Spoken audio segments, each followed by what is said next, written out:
હાલો, જય શ્રી કૃષ્ણ।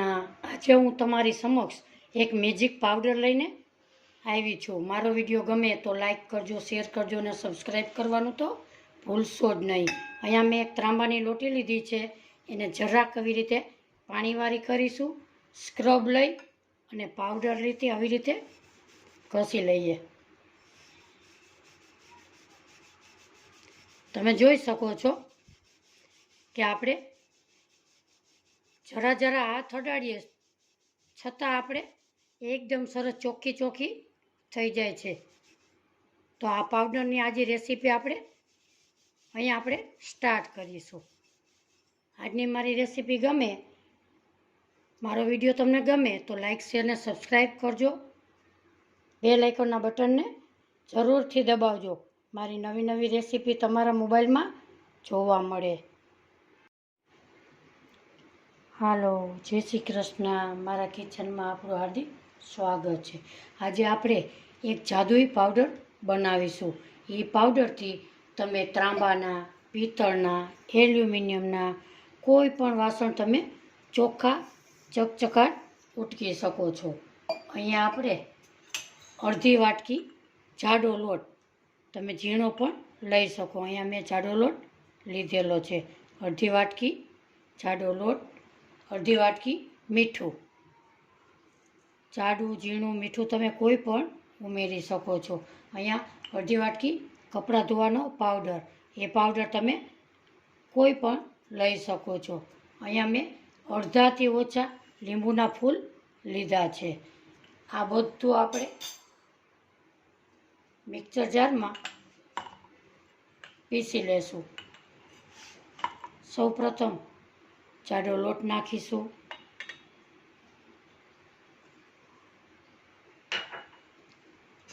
મીઠું ઉમેરીશું, કપડાં ધોવાનો પાવડર ઉમેરીશું અને લીંબુના ફૂલ લીધા એ ઉમેરીશું। ચાલુ બંધ કરી અને મિક્સરમાં આપણે ફેરવી લેશું।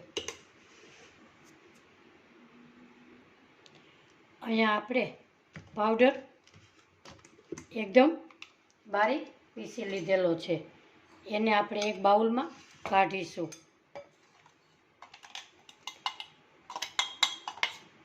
અને એરટાઈટ ડબ્બામાં ભરી લેશું આવી રીતે।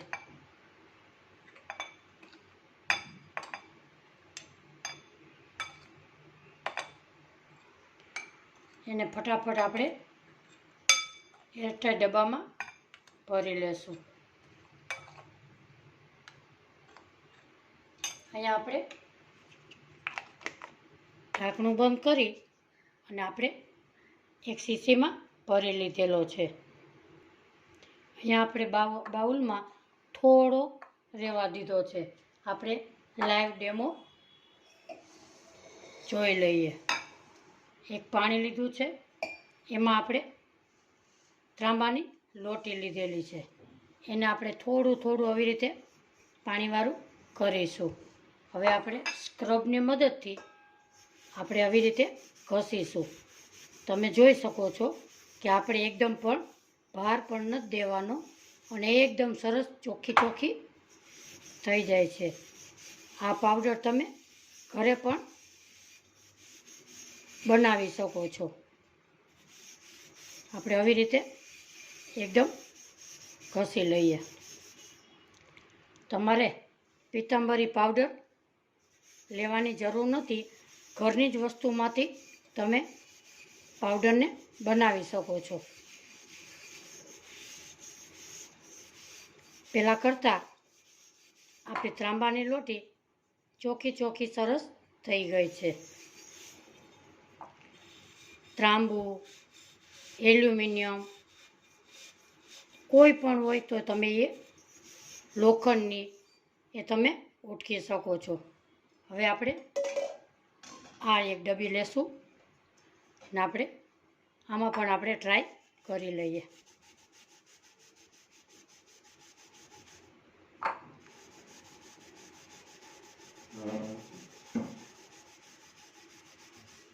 જો કેટલી ચોખ્ખી થઈ ગઈ છે. હવે આપણે પાણીમાં ધોઈને બતાવીએ. આપણી ત્રાંબાની લોટી એકદમ સરસ ચોખ્ખી થઈ ગઈ છે. જો આ આપણી ચોખ્ખી થઈ ગઈ છે. મારો આ મેજિક પાવડરનો વિડીયો તમને ગમ્યો હોય તો લાઈક શેર ને સબસ્ક્રાઈબ કરવાનું ભૂલશો નહીં. તમે પણ પાવડર બનાવજો અને ત્રાંબાના વાસણ ઘરે જ સાફ કરશો.